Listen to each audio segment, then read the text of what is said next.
yang pada kesempatan ini kita akan mengikuti pemaparan hasil peneliti dengan judul Analisis Rekomendasi Saham pada Sektor Industri Farmasi periode 2025. Presentasi ini akan membahas latar belakang perkembangan sektor farmasi, kondisi pasar, serta analisis fundamental dan teknikal yang digunakan untuk melihat prospek emiten di tahun 2025. Dengan anggota saya sendiri, Lati Hanindrum dengan NPM 233404087. Saya Iwa Sukina dengan NPM 233404024. Saya Agus Muhammad Putra Padilla dengan nomor NPM 233404081. Saya Robi Adriansyah dengan NPM 233404161. Saya Bodan Murni dengan NPM 233404164. Baik, tanpa berlama-lama, saya persilakan pemateri untuk memulai presentasi. Yang pertama adalah latar belakang. Pasar modal terus berkembang dan menjadi sumber pendanaan jangka panjang bagi perusahaan setara sarana investasi bagi masyarakat. Sektor farmasi dapat perhatian karena pemerintah produk kesehatan yang stabil dan meningkat akibat perubahan pola hidup dan pengalaman pandemi. Selama COVID-19, saham farmasi sempat melonjak. Namun setelah kinerja emiten bergerak fluktuatif, beberapa perusahaan mampu bertahan berkat struktur bisnis kuat dan jaringan distribusi yang luas. Sementara lainnya menghadapi tekanan biaya, persaingan dan regulasi harga obat. Pada tahun 2025 menjadi peluang bagi sektor farmasi seiring program pemerintah untuk memperkuat kemandirian industri kesehatan dan meningkatkan kesadaran masyarakat terhadap gaya hidup sehat. Meski demikian, tantangan tetap ada seperti persaingan ketat, biaya produksi, fluktuasi nilai tukar, dan kebijakan pemerintah. Analisis fundamental dan teknikal diperlukan untuk menilai prospek emiten secara objektif, sehingga investor dapat menentukan saham farmasi yang potensial untuk investasi jangka pendek maupun panjang. Yang selanjutnya yaitu pengertian saham. Saham adalah surat berharga yang menunjukkan kepemilikan seseorang atau badan hukum atas suatu perusahaan. Dengan memiliki saham, investor berhak memperoleh dividen, potensi capital gain, serta hak suara dalam rapat pemegang saham. Bagi perusahaan, saham berfungsi sebagai sumber pendanaan jangka panjang untuk ekspansi riset maupun investasi tanpa harus berutang. Sejarah saham bermula pada masa POC abad ke-17, sementara pasar modal Indonesia berkembang sejak berdirinya Bursa Efek Jakarta pada tahun 1912. Nilai saham dipengaruhi oleh kinerja keuangan perusahaan, kondisi ekonomi makro, sentimen pasar, serta risiko investasi yang sebanding dengan potensi imbal hasil. Saham juga menjadi bagian penting dalam diversifikasi portofolio dan diatur oleh OJK untuk menjamin transparansi serta perlindungan investor. Yang selanjutnya yaitu jenis-jenis saham. Yang jenis-jenis saham ada 3. Yang pertama berdasarkan hak klaim. Yang pertama yaitu saham biasa, pemegang menerima dividen terakhir dan memiliki risiko lebih tinggi namun berpotensi mendapat keuntungan besar. Yang selanjutnya saham reference, memiliki karakter hybrid seperti obligasi dan saham. Dividen bersifat tetap dan pemiliknya diutamakan dalam pembagian keuntungan. Yang kedua, berdasarkan cara peralihan, saham atas unjuk, tidak mencantumkan nama pemilik dan mudah dipindah tangankan. Yang selanjutnya saham atas nama, mencantumkan identitas pemilik, peralihan melalui prosedur resmi. Yang terakhir yaitu yang berdasarkan kinerja perdagangan. Ada blue chip stock, emiten besar, stabil dan rutin pembayaran dividen. Yang kedua, income stock, pembayaran dividen lebih tinggi dari rata-rata tahun sebelumnya. Yang ketiga, growth stock, memiliki pertumbuhan pendapatan cepat dan tertinggi. Yang keempat, spekulatif stock, pendapatan tidak stabil tetapi potensi tumbuh. Yang kelima, cyclical stock, bergerak mengikuti siklus ekonomi. Dan yang terakhir yaitu defensif, tetap stabil meski ekonomi lesu dan mampu memberi dividen tinggi. Yang selanjutnya, keuntungan dan risiko investasi saham.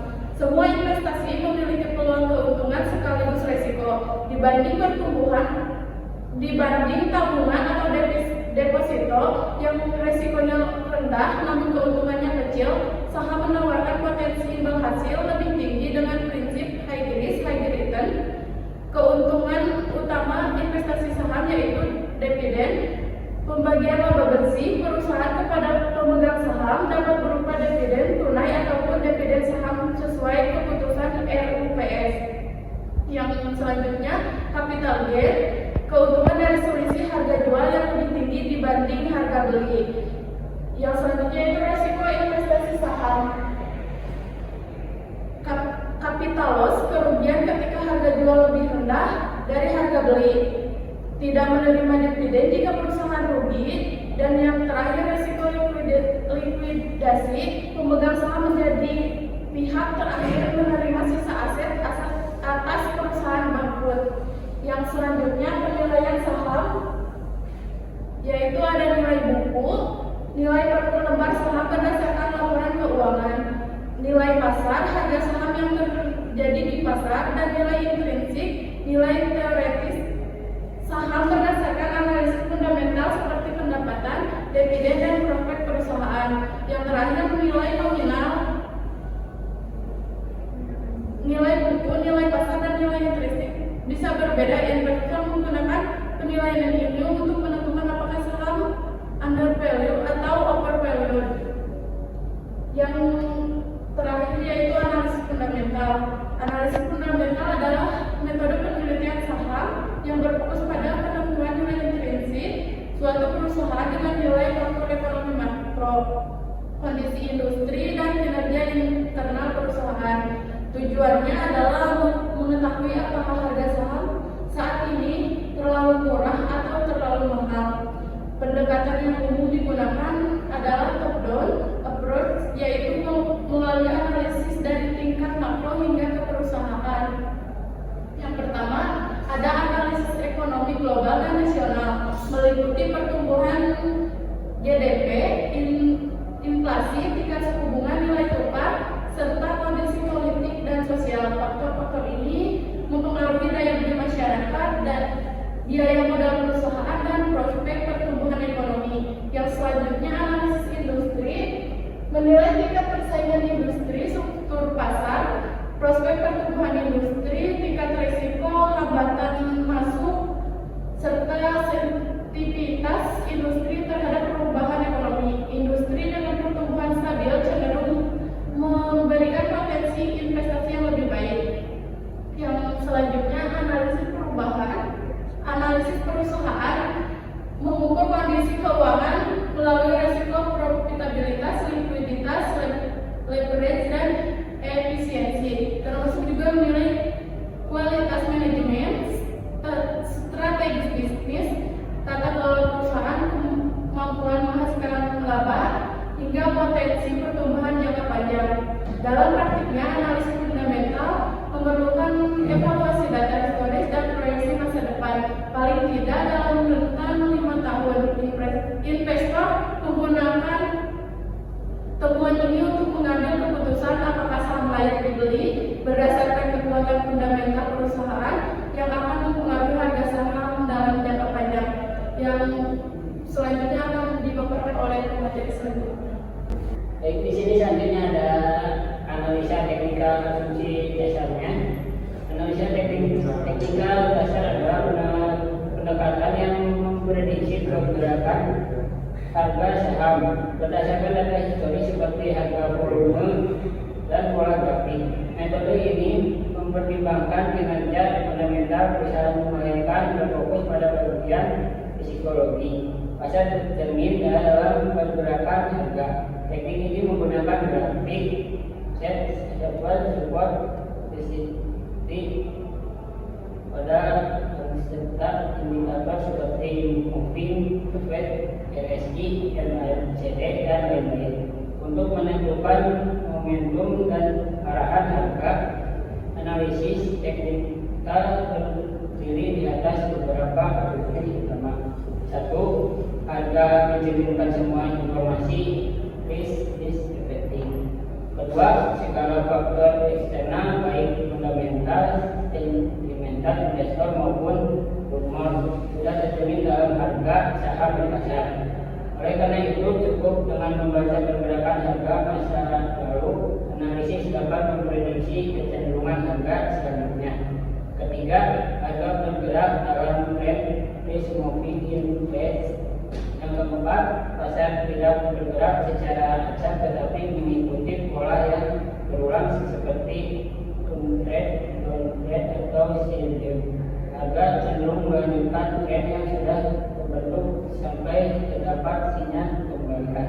Yang kelima, sejarah selalu berulang, market trend respect. Yang keenam, pola pergerakan harga di masa lalu cenderung berulang karena perilaku manusia yang relatif konsisten. Faktor psikologi seperti ketakutan dan great kesadaran membuat pola grafik seperti headshot, double dan lain-lain berulang dari waktu ke waktu.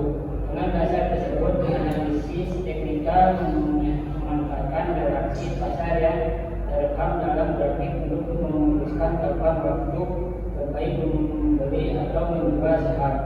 Teknik ini sangat berguna bagi investor jangka pendek yang mengutamakan timing dan momentum pada nilai positif perusahaan.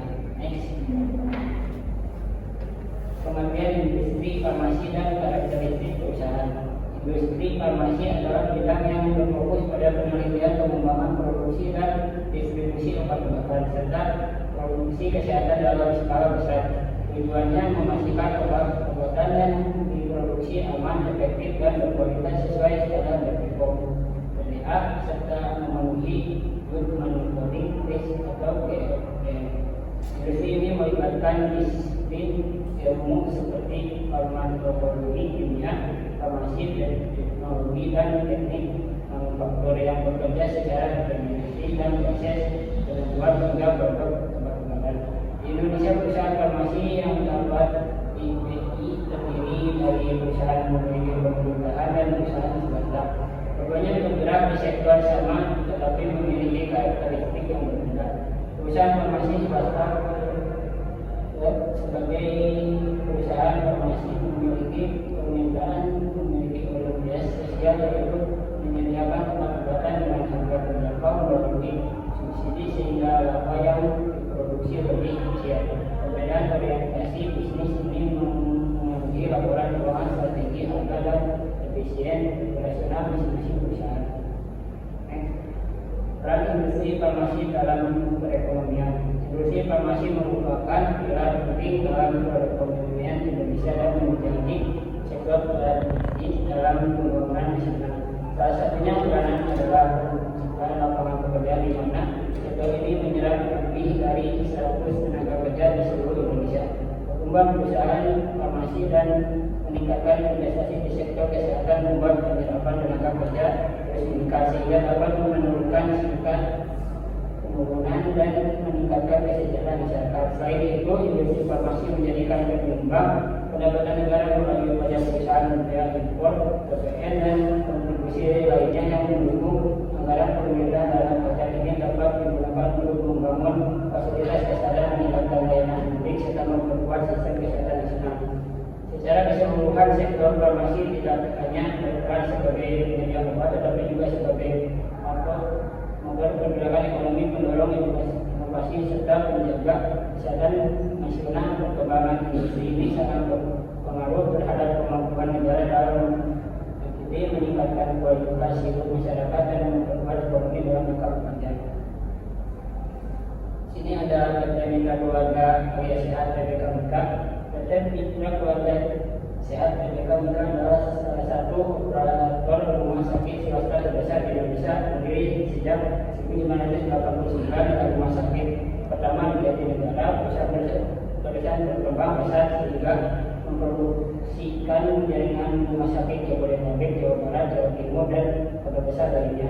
Pada tahun 2015, Mika resmi mencatatkan sahamnya di Bursa Efek Indonesia dengan kode Mika memperkuat posisi sebagai permainan termasuk layanan kesehatan.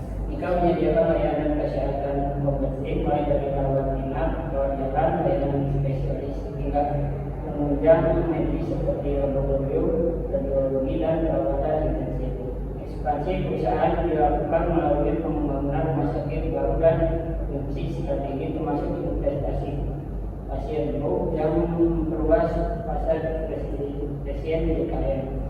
Dengan manajemen profesional dan ribuan tenaga kesehatan berpengalaman, perusahaan memiliki kinerja performa yang stabil, profitabilitas tinggi, dan aset yang terus tumbuh. Mika berkomitmen menghadirkan layanan berbasis kualitas kesehatan pasien serta inovasi digital seperti telemedicine fokus pada pelayanan berstandar inovasi, menjadikan Mika keluarga sebagai jaringan rumah sakit yang berjaya bagi masyarakat dan investor. Data Mitra Keluarga Sehat MK. Data Mitra Keluarga Sehat MK adalah salah satu operator rumah sakit swasta di Indonesia. Berdiri sejak 1989, rumah sakit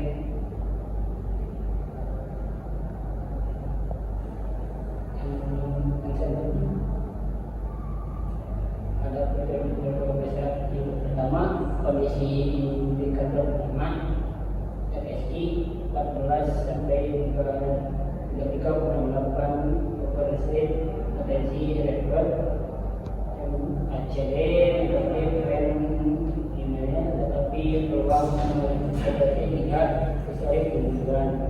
AS 5 sampai MAT 200 teknologinya 2 mendapatkan teknik jangka pendek. Perbedaan antara sinyal kilometer menunjukkan posisi sinyal. Yang kedua adalah harga inti support kuat RP limited 320 sampai 420 area dengan menurut fitur stabilitas. Reset menunjukkan 500 sampai 10 sampai 280 target reward jangka pendek. MIS 100 remain mayor RP berita 590 sampai dengan sinyal referensi naik. Yang ketiga momen dan pola polarisasi kemudian sequence di area terendah, momentum beri mulai muncul. Dan ada sisi ada X mengindikasikan tren bisa menguat jika terjadi begitu. ATM moderator posisi adalah menurut stop loss. Yang keempat strategi trading buy set nanti kita dikali 40 sampai 2 juta dan 20 target 2.510 sampai 2.450. Yang selanjutnya ada breakthrough nanti kita tembus 2.990 atau membuat referensi dulu RSI stop keluarga dan zona rendah dan MACD kembali positif. Yang kelima risiko dan catatan menggunakan multi unit dari kredit. Yang selanjutnya breakthrough tanpa fokus sama dengan risiko positif. Dan sintesis fundamental regulasi kesehatan laboral yang dapat menunjukkan pola harga. Baik, selanjutnya ada PT Industri Jalan Medan Farmasi Sidomuncul Tbk atau Sido. PT Sidomuncul adalah perusahaan jamu dan farmasi yang terkemuka di Indonesia yang berawal dari usaha jamu keluarga sejak tahun 1940 dengan produk legendaris tolak angin. Perusahaan resmi menjadi PT pada tahun 1975 dan memiliki pabrik modern bersertifikat CPOTB dan CPOB di Klabu, Ungaran. Sidomuncul memiliki portofolio luas mencakup jamu, suplemen, minuman kesehatan, energi atau kulina, kosmetik, dan produk herbal lebih dari 250 varian. Pada tahun 2013, Sido melantai di eBay dan terus memperkuat bisnisnya melalui ekspansi dan akuisisi seperti PT Berlindo Mulia Pharma dengan visi menjadi perusahaan yang farmasi yang bermanfaat bagi masyarakat dan lingkungan. Sido berkomitmen pada kualitas, penelitian herbal, sertifikat halal, dan keberlanjutan. Kini sudah muncul dikenal sebagai pionir jamu modern dengan standar produksi, setara industri, farmasi, serta distribusi rasional yang kuat. Selanjutnya ada analisis fundamentalnya. Yang pertama, profil dan model bisnis. Sudah muncul bergerak para produsen jamu, farmasi, dan konsumen healthcare terkemuka selama 70 tahun. Portofolionya yang kuat seperti tolak angin, cakra ketiga, jamu, dan suplemen. Modal bisnisnya FMCG bervolume tinggi, bergantung pada distribusi, branding, dan inovasi. Keunggulannya brand yang kuat, distribusi luas atau urban rural, dan R&D aktif. Tantangannya marginnya yang tipis, persaingannya FMCG, kebutuhan marketing berkelanjutan.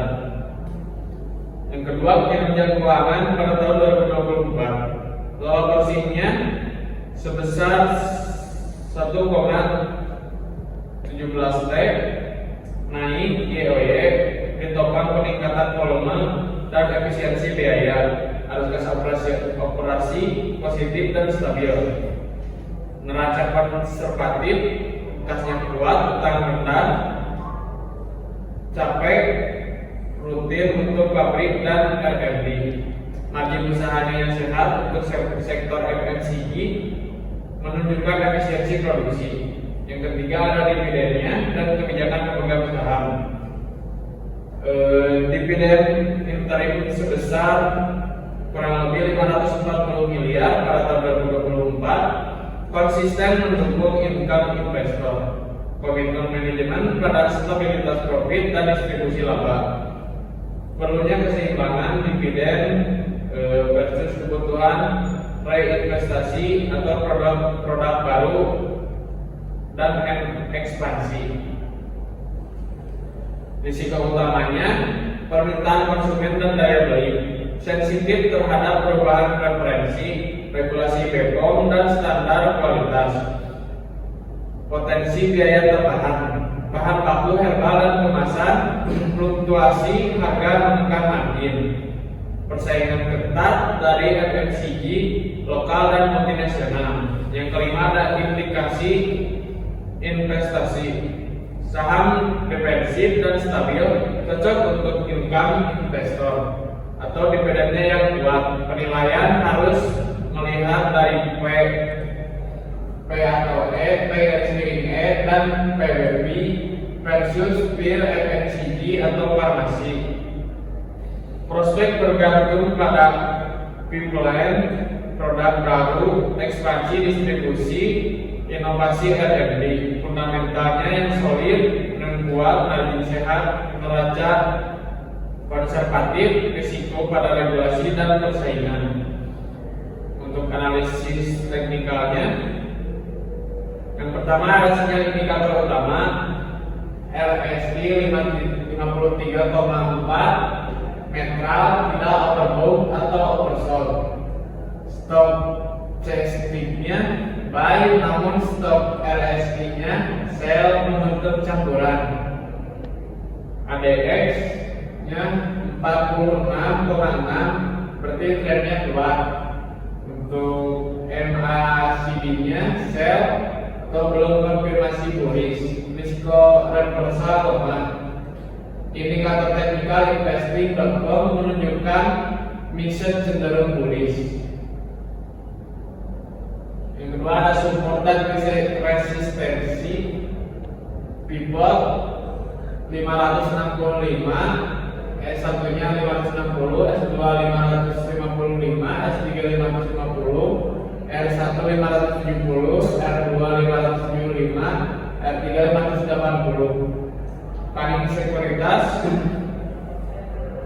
support 515 sampai 535, resistensinya 560 sampai 575. JBJB 2 November 2025, Golden Cross MA5 sampai MA20, entry di 550 jika breakout.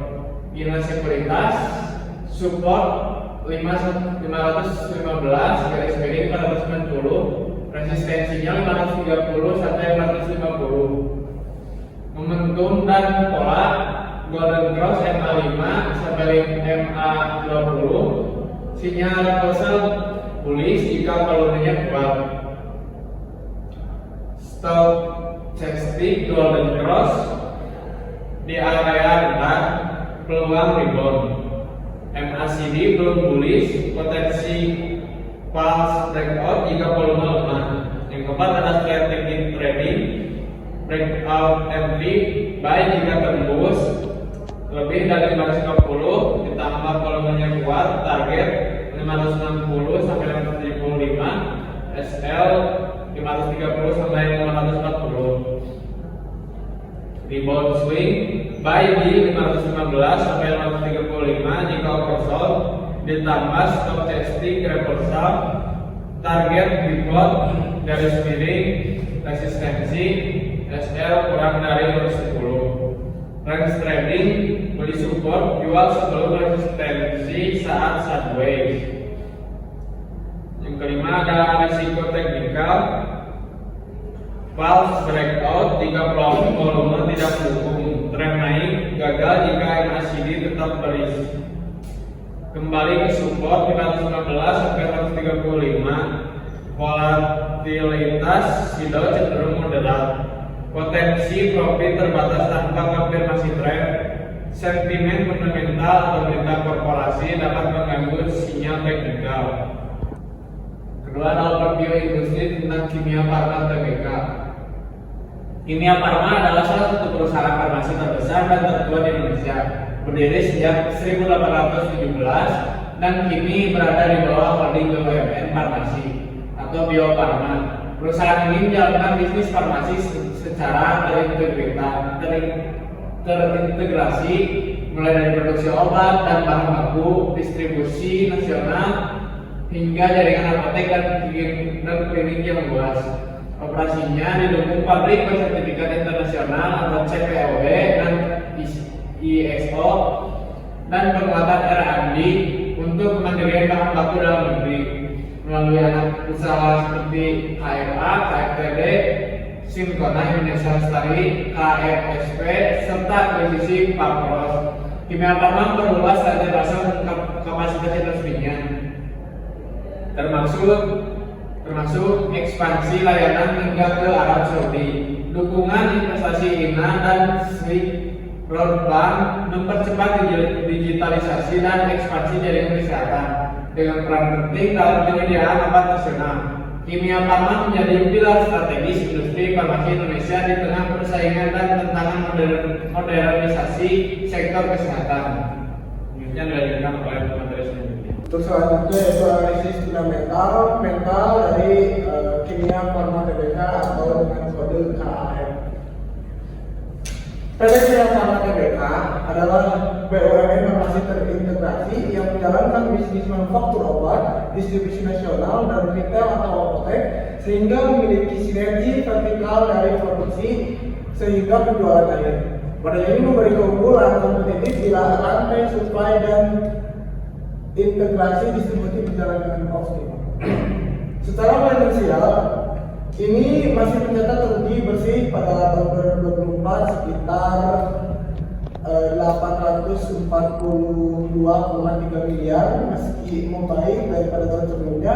Pendapatan tetap besar 10 triliun, tapi tekanan margin biaya bahan baku dan efisiensi operasional masih menjadi tantangan. Aset fisik dan marginal apotek yang luas memberi kapasitas operasi besar, namun juga menimbulkan beban depresiasi dan kebutuhan CapEx berkelanjutan.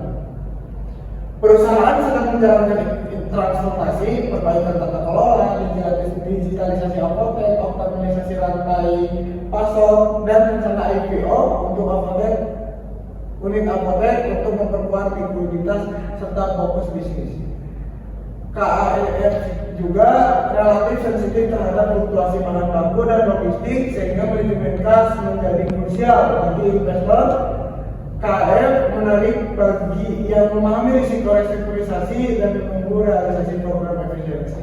Potensi upside muncul bila ikut transportasi tersebut berjalan dengan sukses, meningkatkan margin dan pertumbuhan dari utama. Untuk analisis teknikalnya, yang pertama analisisnya utama semua 12 moving average, strong sell, tren turun masih dominan. Yang ketiga, momentum dan tren. Untuk RSI-nya yaitu 39 mendekati oversold.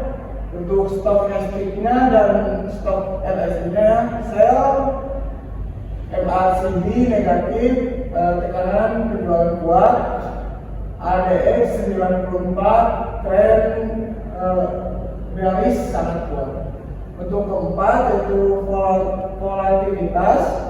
Yang kelima, ATR rendah, pergerakan sangat sempit sehingga berpotensi breakout kecil tanpa katalis.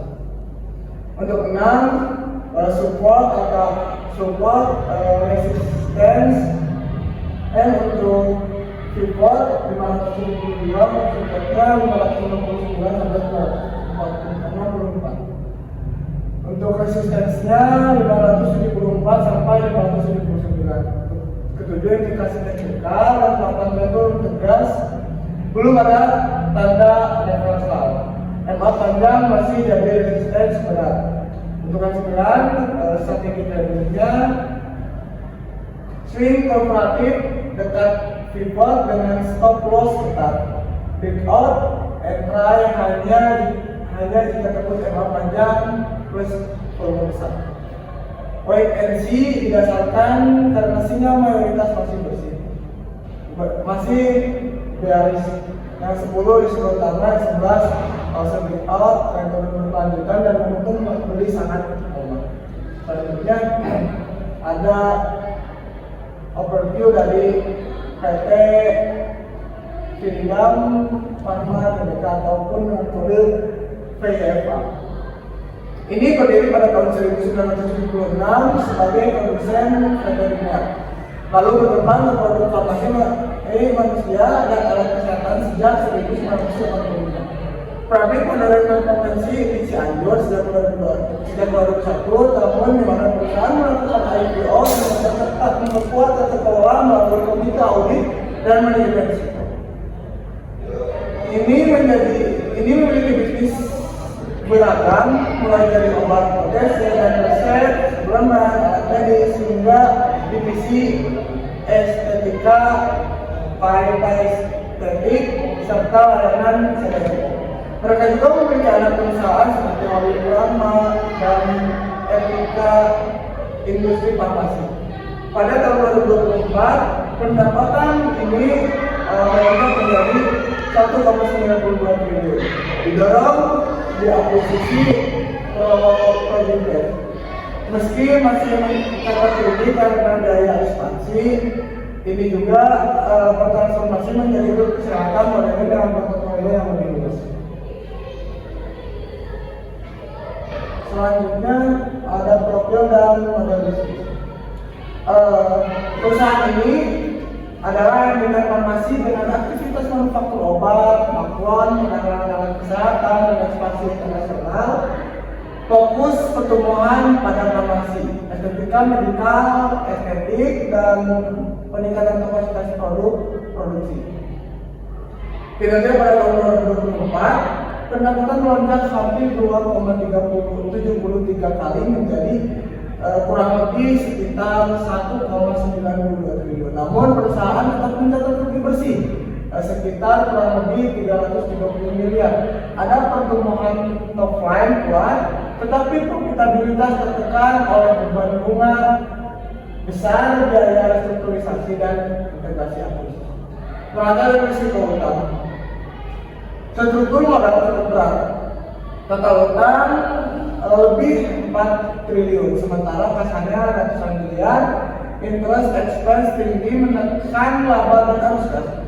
ROI negatif dan leverage besar meningkatkan risiko likuiditas, membuat refinancing ataupun price issue menjadi kemungkinan untuk peluang tekanannya. Yang pertama ada kekuatan, kapasitas manufaktur, potensi margin lebih tinggi, ekspansi global, pertumbuhan penjualan yang signifikan. Adapun kelemahannya seperti leverage tinggi, profit belum stabil, risiko integrasi akuisisi. Untuk implikasi untuk investornya, LVD ini menarik sebagai saham bertema pertumbuhan, namun fundamental masih berisiko. Investor sebaiknya memantau yang pertama perbaikan EBITDA yang konsisten, penurunan utang ataupun interest expense, terus arus kas operasi kembali positif, dan terakhir keberhasilan sinergi dan strategi ekspansi. Untuk analisis teknikalnya, saya pertama sudah menggunakan data investing.com menunjukkan bahwasanya sinyal campuran MA harian sell indikator technical strong buy, summary harian strong sell, artinya tren jangka pendek bisa positif, tetapi tren menengah panjang masih terpecah. Untuk yang kedua, moving average. Ini untuk moving average jangka panjang campuran MA-nya 50 dengan sell dan MA 10/20 dengan buy. MA 200 di atas sehingga tren panjang belum publish. Siapa turun masih ada trader bisa swing, investor jangka panjang perlu tunggu bid on MA sampai 200. Momentum dan oscillator. Yang pertama ada RSI 48 netral, stochastic, sell, MACD, mixed, ada analisis buy dan sell. Untuk yang terakhir ada ADS 55 tren kuat, tren tinggi atau volatilitas besar. Untuk yang keempat ada support and resistance, data nilai sekuritas pada tahun 2025 bulan Oktober, resistance sebesar 600, supportnya 555 per 540 dan total loss. Break di 600, publish turun di bawah 540 lalu garis kuat. Untuk yang kelima skenario, pergerakan breakout naik tembus sebesar 600 terus volume potensi rally. Untuk selanjutnya konsolidasi ada bergerak 547 sampai 600 lalu cocok dengan trading range-nya. Koreksi jebol sebesar 540 lalu risiko turun lebih lagi. Untuk selanjutnya overview industri pada PT Silom International Hospital atau TBK atau dengan kode Silom. Ini adalah jaringan rumah sakit swasta terbesar di Indonesia, berdiri pada tahun 1996 dan IPO pada 2013. Silom mengoperasikan 41 rumah sakit dan 66 lebih klinik di berbagai wilayah Indonesia. Dengan layanan medis lengkap seperti bedah kardiologi, onkologi, radiologi, dan ICU, serta layanan diagnostik, telekonsultasi, dan home care. Beberapa rumah sakitnya telah meraih akreditasi internasional atau pada JCI. Ini juga melayani pasien umum, asuransi, dan BPJS sehingga memiliki jangkauan luas. Pada 2023, perusahaan membuka pendapatan sebesar 11,19 triliun dan laba bersih sekitar 1,21 triliun dengan lebih dari 14.600 karyawan. Pemegang saham utama meliputi PT Magang Pratama, Karya Persada, dan ini Frankfurt dengan restrukturisasi kepemilikan yang berkelanjutan pada tahun 2024. Secara keseluruhan, ini adalah penyedia layanan kesehatan modern dengan standar internasional dan ekspansi jaringan yang sangat agresif di negara Indonesia. Selanjutnya, propel dan bisnis. Ini adalah jaringan rumah sakit swasta terbesar di Indonesia. dengan puluhan rumah sakit dan klinik. Bayaran mencakup perawat inap, perawat jalan, diagnostik, spesialis dan layanan penunjang dalam model bisnis kesehatan integrasi. Karakter bisnis, pendapatan bersifat stabil dan preventif karena kebutuhan layanan kesehatan tidak mempengaruhi pasar oleh siklus ekonomi. Namun operasional rumah sakit sangat padat, modal membutuhkan investasi sebesar untuk fasilitas alat seperti alat medis, teknologi, serta biaya tenaga medis yang tinggi. Strategi dan arah pertumbuhan. Ini berfokus memperluas jaringan rumah sakit dan klinik satelit, memperkuat layanan rawat jalan, serta meningkatkan utilisasi rumah sakit. Inti untuk efisiensi integrasi layanan menjadi mendorong pertumbuhan volume pasien dan optimalisasi biaya. Untuk selanjutnya saya serahkan ke rekan saya. Baik, yang selanjutnya itu ada analisis teknikal PT Siloam International Hospital atau TBK. Untuk sinyal teknikal utama dari investing.com, rangkuman indikator harian menunjukkan strongbuy RSI 78 menandakan kondisi overbought sehingga ada potensi koreksi jangka pendek. MACD positif memberi konfirmasi momentum naik. ADX sebesar 47 mengindikasikan tren balis yang kuat dan stabil. Untuk moving average dan tren harganya di mana seluruh MA utama MA5 hingga MA200 berada dalam posisi buy, menegaskan tren naik dari seluruh time frame. Untuk selanjutnya kombinasi ini menunjukkan balis momentum solid baik jangka pendek maupun jangka panjang. Untuk key levelnya yaitu support dan resisten atau pivot. Pivot klasik berada di sekitar RT 2410. Untuk support dan resisten pivot dapat dijadikan acuan di mana beli saat mendekati support, jual ketika mendekati resisten.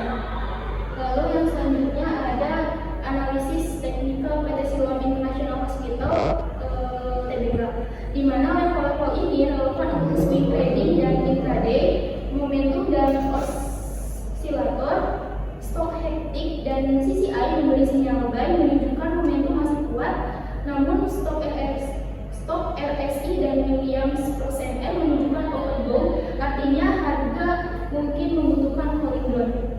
Lalu strategi teknis yang direkomendasikan untuk buy on pullback, masuk saat fast ke area support dengan konfirmasi indikator. Breakout buy masuk ketika harga menembus resisten dengan volume naik. Gunakan stop loss ketat karena kondisi overbought meningkatkan risiko false breakout. Lalu yang selanjutnya ada rekomendasi saham untuk sektor kesehatan farmasi. Untuk yang pertama, saham yang direkomendasikan adalah Nika, di mana ini paling direkomendasikan, di mana fundamentalnya sangat kuat, di mana utangnya rendah, margin stabil. Untuk technical upgrade-nya sehat, momentum hari ini bertambah 1,98%. Untuk low risk-nya high quality. Untuk yang kedua itu ada Silo, di mana ini adalah rekomendasi saham kedua, di mana untuk fundamentalnya itu sangat kuat, ekspansi agresif, di mana technical strong buy-nya MA5 sampai MA200 positif, dan untuk ADX itu juga tinggi. Momentum 0% ini menunjukkan konsolidasi sebelum potensi rally.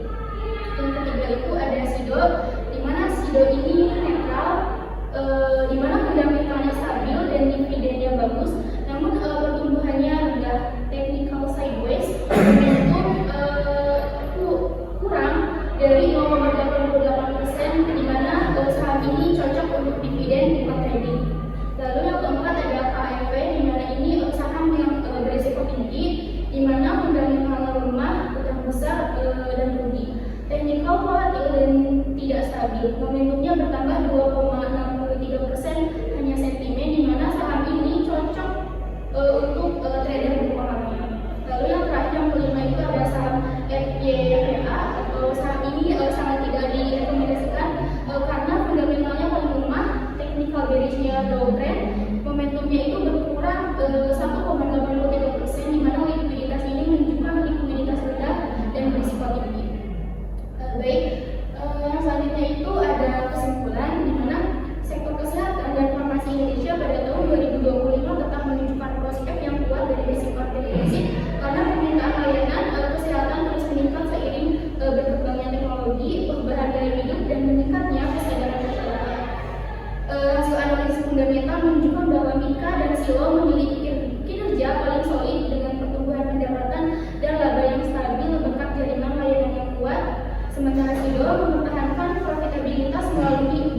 Sementara itu, peneliti dan akademisi memiliki wawasan yang luas untuk mengkaji hubungan antara